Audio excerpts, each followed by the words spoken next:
Alright, to be completely honest, like I love my boyfriend's family. They're amazing, they're super nice, they love me for some reason. You know, I'm like kind of obnoxious and kind of loud. But they really like me for some reason. And they're super nice to me. And that one time that started crying at their house because like my mom and I don't really get along that well. And she was like super mad at me about something, and I was basically just like, I'm done. I can't do this anymore. It's bullshit.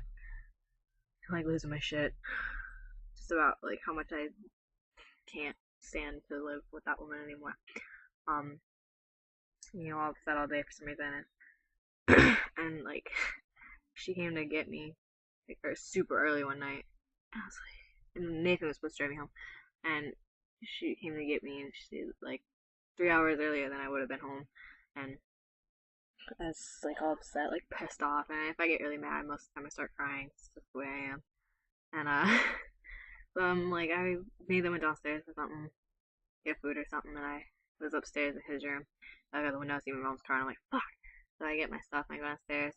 I just like start crying. I'm like, I don't know what I'm gonna do. This is bullshit. She's gonna start screaming at me for like no fucking reason. I'm sick of it.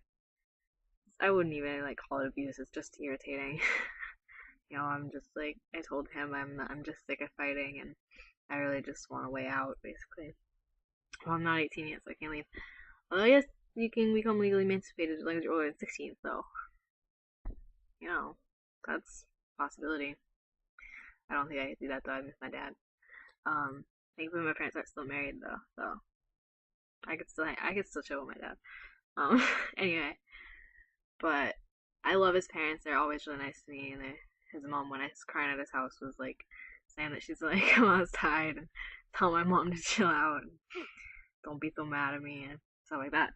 So she loves me and she thinks that like she knows that I'm like the only good girlfriend that Nathan's ever had. So she's like tries like hell for us to we get to spend like a ton of time together. Whereas my mom's trying to take that away for some reason, even though she loves him way more than my all my exes.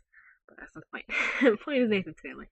Um, I love his family to death and everything, except most of his siblings. But his parents, this is something that drives me nuts that they do, because it happens all the time, and it never seems to change.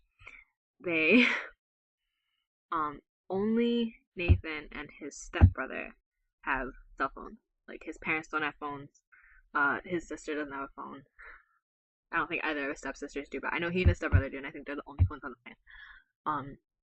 I think that's like a reason why. His parents or his mom and his stepdad, sorry, um, like every single month, do not pay their phone bill on time, like ever. And so every month there's like a week that I don't get to talk to Nathan at all, and so which sucks. Um, I'm not gonna go into that and why it sucks, but it's actually nothing like sexual assault like, or like sexting all the time or anything. But I just like I miss them because I don't get to see him every day because we go to different schools. He lives a lot closer than my ex does, so I can still see him sometimes. But so his parents, his mom and his stepdad, every single month since he and I have started dating, their phones get shut off for some reason. And I'll get a message like I texted him this morning even, and then all that shit I posted in the other video about trying to get to town in my phone. Like I wasn't texting obviously because I was driving and the road's really bad. So I texted him when I got home and told him about how I almost hit that car. And then I'm like in the bathroom or something and I'm texting him.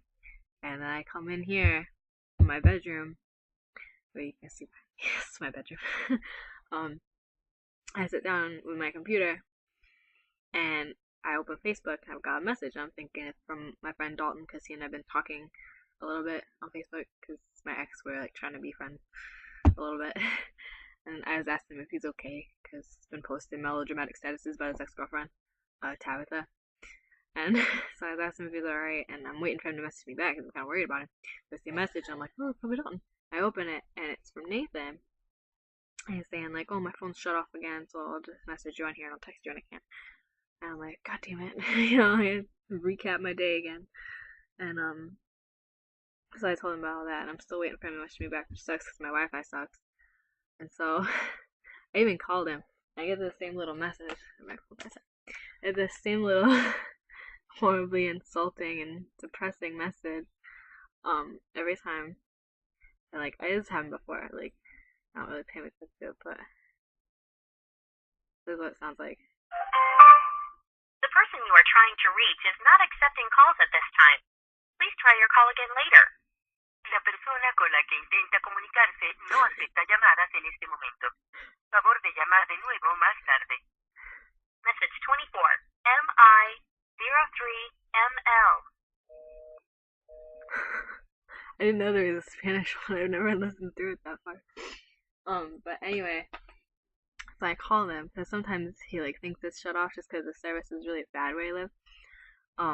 So he'll think it's shut off, but it won't be. So I call him every time just to see, because he doesn't like he'll like leave his phone in a room and like forget about it for like 4 hours. So he's done that before. Like I was going to bed one night, so I texted him good night, and he never said good night back. So I'm like, what the fuck? And he texted me the next morning saying, I'm sorry, I forgot I lost my phone in the couch cushions and just forgot about it. And I'm like, really?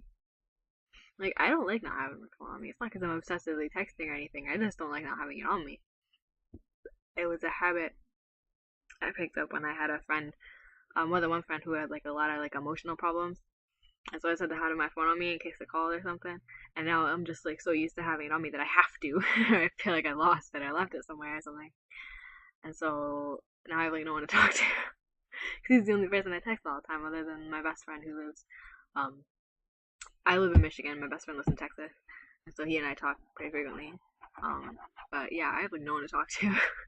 But Nathan doesn't have his phone, which is really sad that I don't have any like regular friends. Just kidding, I have friends. Oh, my birthday's in 12 days.